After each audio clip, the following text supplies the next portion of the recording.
नमस्कार, मैं हूं आपके साथ उमा पाल और आप देख रहे हैं स्टार न्यूज प्लस। आइए अब रुक करते हैं आज की खबरों की ओर। तब तक बने रहें स्टार न्यूज प्लस पर मेरे साथ।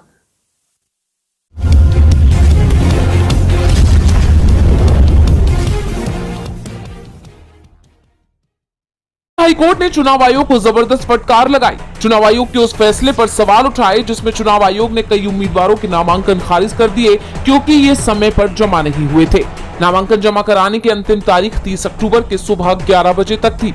अब हाईकोर्ट ने चुनाव आयोग से सवाल किया है कि सुबह 11 बजे नामांकन की समय सीमा रखने का विचार आया कहां से, जबकि 11 बजे से तो कार्यालयों में कामकाज शुरू ही होता है। जस्टिस आरिफ डॉक्टर और जस्टिस सोमशेखर सुंदरसन की अवकाश पीठ ने चुनाव आयोग को उन उम्मीदवारों की पूरी सूची हाईकोर्ट को सौंपने को कहा जिन उम्मीदवारों का नामांकन सिर्फ इसलिए खारिज कर दिया गया क्योंकि उन्होंने 11 बजे के बाद इसे जमा कराया था। इसे लेकर कोर्ट ने सख्त रुख दिखाते हुए चुनाव आयोग से कहा, हम जानना चाहते हैं कि आपको सुबह 11 बजे की समय सीमा कैसे मिली। समय सीमा 12 या 1 बजे जैसी क्यों नहीं हो सकती? कार्यालय में कार्य समय 11 बजे से शुरू होता है तो उस समय सीमा को क्यों रखा गया? चुनाव आयोग 5 नवंबर को ही हलफनामा दाखिल करे और स्पष्ट जवाब दे। दरअसल वंचित बहुजन अघाड़ी के उम्मीदवार ने बांद्रा पश्चिम सीट से नामांकन किया था, लेकिन उनका नामांकन इस आधार पर खारिज कर दिया गया कि वो तय समय यानी 30 अक्टूबर को सुबह 11 बजे तक नामांकन जमा नहीं करा पाए। कोर्ट में याचिकाकर्ता की तरफ से दलील दी गई कि चुनाव आयोग केवल इसलिए नामांकन पत्र खारिज नहीं कर सकता क्योंकि वो सुबह 11 बजे के बाद दाखिल किया गया है। नामांकन पत्र कार्य समय अवधि के भीतर स्वीकार किए जाने चाहिए।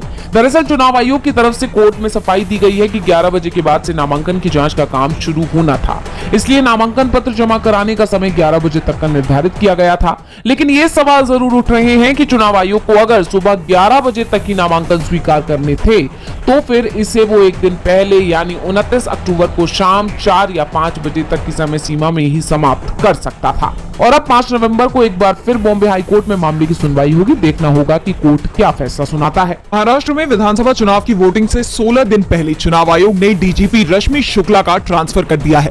रश्मि शुक्ला पर आरोप लगाए जा रहे थे कि वो बीजेपी के लिए काम कर रही हैं। कांग्रेस के प्रदेश अध्यक्ष नाना पटोले ने चुनाव आयोग को चिट्ठी लिखी थी और डीजीपी को हटाने की मांग की थी। ये भी साफ कह दिया था कि अगर चुनाव आयोग कार्रवाई नहीं करता है तो कांग्रेस रश्मि शुक्ला को हटवाने के लिए कोर्ट जाएगी। कांग्रेस की धमकी के आगे चुनाव आयोग को झुकना पड़ा है। रश्मि शुक्ला को हटाने का आदेश जारी कर दिया गया है। इसके साथ ही आयोग ने चीफ सेक्रेटरी को निर्देश दिए कि महाराष्ट्र के नए डीजीपी की नियुक्ति के लिए 5 नवंबर दोपहर 1 बजे तक 3 आईपीएस अधिकारियों का पैनल भेजे। दरअसल कांग्रेस का आरोप था कि रश्मि शुक्ला के रहते महाराष्ट्र में निष्पक्ष चुनाव नहीं होंगे। शिवसेना यूबीटी के सांसद संजय राउत ने दावा किया था कि रश्मि बीजेपी के एजेंट की तरह काम करती है। उन्होंने विपक्ष के नेताओं के फोन टैप कर देवेंद्र फडणवीस को उपलब्ध कराए थे।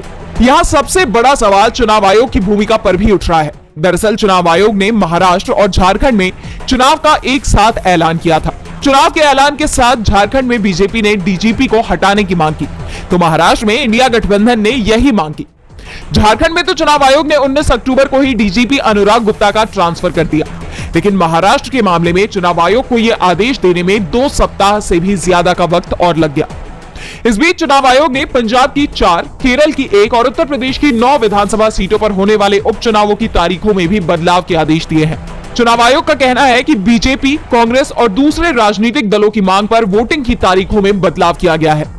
इन तीनों राज्यों में उपचुनाव के लिए 13 नवंबर को वोटिंग थी, जो अब 20 नवंबर को होगी। काउंटिंग की तारीखों में कोई बदलाव नहीं हुआ है। ये 23 नवंबर को ही कराई जाएगी। अमेरिका के राष्ट्रपति चुनाव के लिए उल्टी गिनती शुरू हो गई है। महज कुछ घंटों में वोटिंग शुरू हो जाएगी। पूरी दुनिया की नजरें इस चुनाव पर टिकी हुई हैं कि इस बार अमेरिका का राष्ट्रपति कौन चुना जाएगा।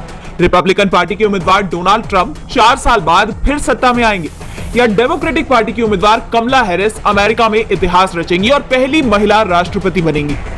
अमेरिका के इतिहास में यह पहली बार है कि दोनों कैंडिडेट्स में कांटे की टक्कर देखी जा रही है। सबसे खास बात यह है कि दोनों ही उम्मीदवारों के प्रशासनिक तौर तरीकों से अमेरिका की जनता पहले से ही वाकिफ है। कमला हैरिस फिलहाल उपराष्ट्रपति के पद पे हैं, तो ट्रंप पूर्व राष्ट्रपति रह चुके हैं और ट्रंप हैरिस दोनों ही रैलियों के जरिए, टीवी डिबेट के माध्यम से अपनी दावेदारी जनता के बीच मजबूती से पेश करते हुए नजर आए। दोनों उम्मीदवार उन क्षेत्रों पर सबसे ज्यादा ध्यान दे रहे हैं जहां परिणाम किसी भी पक्ष में जा सकता है, विशेषकर स्विंग स्टेट में।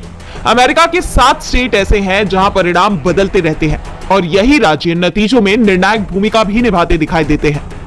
बहरहाल उम्मीदवारों के साथ ही चुनाव आयोग ने भी अपनी तैयारी पूरी कर ली है। सुरक्षा के कड़े इंतजाम किए गए हैं।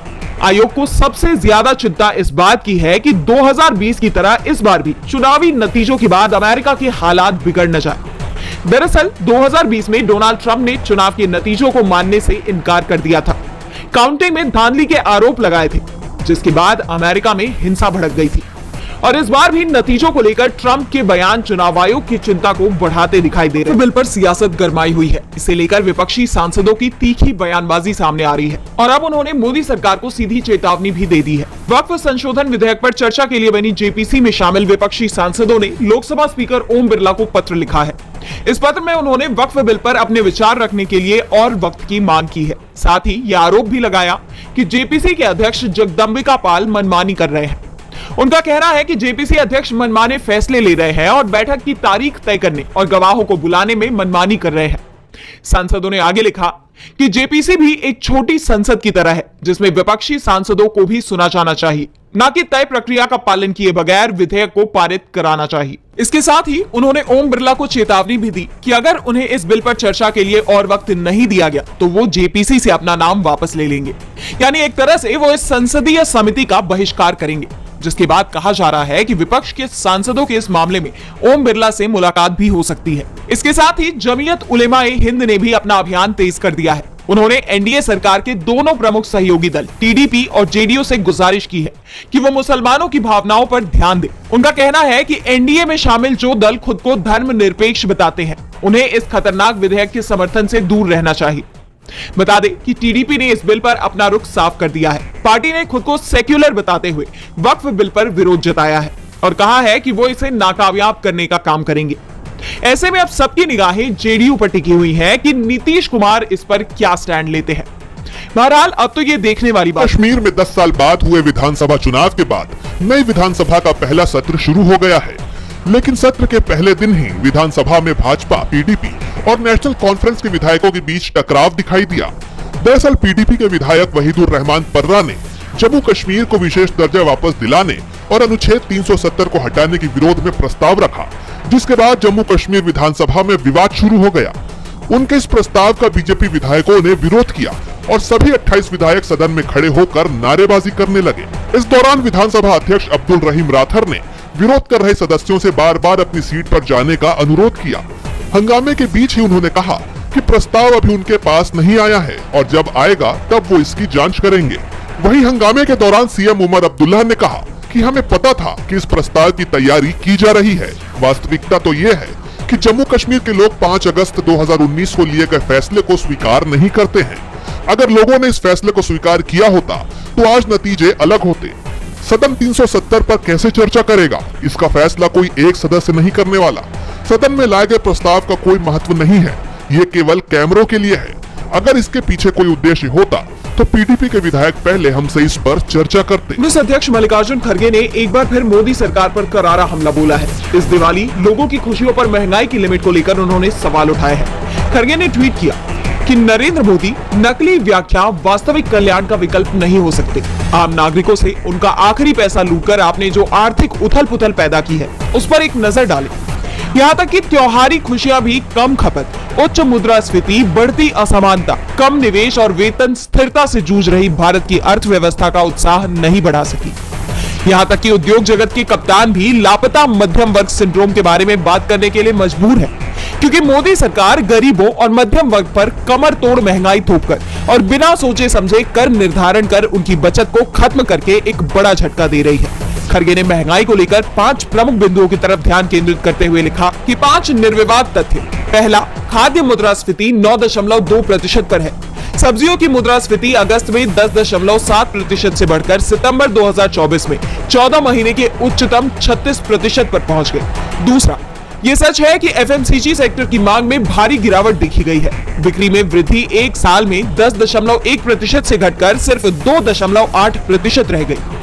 आपके ही वित्त मंत्रालय की मासिक रिपोर्ट ये बताती है। तीसरा, घरेलू बचत 50 साल के निचले स्तर पर आ गई है। उच्च खाद्य मुद्रास्फीति के कारण उपभोग में भारी गिरावट आई है। चौथा, सितंबर में यात्री वाहन की बिक्री में 19% की गिरावट आई और अक्टूबर में अधिकांश बिक्री स्थिर रही। वित्त मंत्रालय ने कहा है कि ऑटोमोबाइल बिक्री में 2.3% की गिरावट आई है। और पांचवा, मजदूरों की वास्तविक मजदूरी 2014 से 2023 के बीच स्थिर रही और वास्तव में 2019 से 2024 के बीच गिरावट आई। ये डेटा श्रम ब्यूरो का वेतन दर सूचकांक से मिला है। 2014-15 और 2021-22 के बीच भारत के कार्यबल की मुद्रास्फीति समायोजित मजदूरी में 1% से भी कम वृद्धि हुई है। आईएलओ के डेटा के मुताबिक ये जानकारी मिली है। कांग्रेस अध्यक्ष ने मोदी को कोट करते हुए आगे लिखा कि ये बिल्कुल साफ है कि आप हार्ड डेटा पर विश्वास नहीं करते हैं क्योंकि आपने फर्जीवाड़ा करने की कला में महारत हासिल कर ली है। भाजपा की जन विरोधी नीतियां भारत की अर्थव्यवस्था को नुकसान पहुंचा रही हैं। हम आपको चुनौती देते हैं कि आप विपक्ष के खिलाफ झूठ बोलने की बजाय अपनी भविष्य की चुनावी रैलियों में आम लोगों के सामने आने वाले वास्तविक मुद्दों के बारे में बोले। यानी खड़गे ने न सिर्फ सवाल उठाए हैं बल्कि पीएम मोदी को चुनौती भी दे दी है। अब ऐसे में पीएम इस चुनौती को स्वीकार करते हैं या नहीं, ये तो देखने वाली बात है। झारखंड में चुनावी सभाओं का दौर जारी है। सियासी दलों की तरफ से लगातार जमकर प्रचार किया जा रहा है। इसी कड़ी में सीएम हेमंत सोरेन ने राज्य की डाल्टनगंज और सिसई विधानसभा में चुनावी सभा की। इस दौरान उन्होंने बीजेपी पर जमकर निशाना साधा। सीएम सोरेन ने कहा कि बीजेपी सरकारों ने 20 साल तक लोगों को हक अधिकार से वंचित रखने का काम किया था। उन्हें ब्लॉक कार्यालय के चक्कर पर चक्कर लगाने को मजबूर किया था। हमारे इस राज्य के किसान जिसकी आय दुगुना करने के लिए हमारे भाजपा के लोगों ने 2014 से लेकर आज तक आए दिन मैनिफेस्टो में डालते हैं, भाषणों में बोलते हैं, लेकिन सालों साल तक किसान दिल्ली में इनको घेर के बैठा रहता था, इनका आय दुगुना नहीं हुआ। हजारों किसानों की मौत हो गई। मौसम के मार से झारखंड के भी किसानों की वही हालत। डबल इंजन की सरकार में कितने किसानों ने आत्महत्या कर लिया। हेमंत सोरेन ने बीजेपी के दावों को जुमला बताया तो पीएम मोदी ने इंडिया गठबंधन पर परिवारवाद का आरोप लगाया। दरअसल पीएम मोदी ने आज झारखंड के गढ़वा और चाईबासा में 2 रैलियां की। इस दौरान उन्होंने कहा कि जेएमएम, कांग्रेस, आरजेडी ने झूठे वादे किए हैं। उन्होंने 5 साल तक माताओं बहनों के लिए कुछ नहीं किया।